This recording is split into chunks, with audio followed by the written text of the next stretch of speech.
I was not your typical American. I had been raised with what I thought was a huge disadvantage. Russian parents raised and educated in Europe. I mean, during the Cold War, and particularly during McCarthy, we stopped even having the Russian émigré newspaper delivered.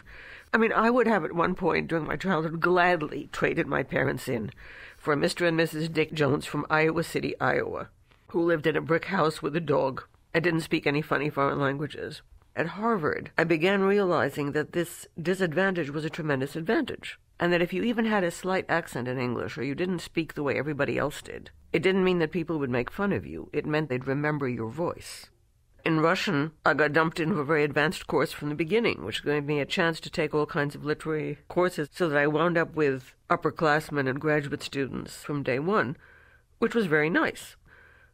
There were a group of Soviet tourists who arrived through the experiment in international living, looking for somebody who could interpret for them.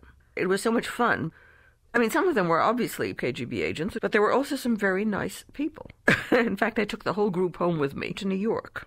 I think I called my parents at 3 o'clock in the afternoon and said, I'm bringing 23 people for dinner, bought 16 cans of ravioli. And everybody had a good time, including my parents. That was my first experience with interpretation. If it hadn't been for that experience, it would never have occurred to me that it would go somewhere, that this was a profession that I could do 26 years at the UN. The thing about Harvard that took probably a year to figure out was that there was no Harvard. There was your Harvard and my Harvard and his Harvard and her Harvard. But one person's experience might have had zero to do with somebody else's.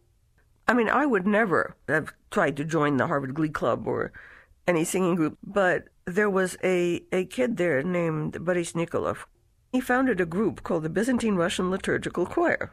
We met once a week for rehearsals, and now whenever I hear a choir or a choir doing liturgical music, the things I'm looking for and noticing I would never have seen if it hadn't been for that choir. We actually cut a record, which I still have. There was a lot of hanging around together and going out to Russian balls in Boston and things like that, and people who were teaching Russian in the whole Boston area. I certainly would have had a lot less confidence in social skills, which turned out to be crucial for the UN. The education, professors, connections, friends. When I got out of Harvard, getting a job teaching at Columbia. Oh, Harvard. If I'd come out of Squeehunk College, I wouldn't have gotten that. But I have zero Harvard spirit now, and my feeling is that is in the past. That's my life in the past. It's all very nice. I'm very glad I went there. But every now and then, I would have these feelings, walking through Harvard Yard of, boy, I'm lucky. How did I get here? Isn't this wonderful? And feeling that I had been a part of an intellectual community that was much larger than I was, and preserving culture and tradition, which has always been very important for me, and which was open to such a wide variety of people. And I remember even then thinking, I suppose years later I'm going to remember that now I have been walking through here, and how wonderful it was, which I did.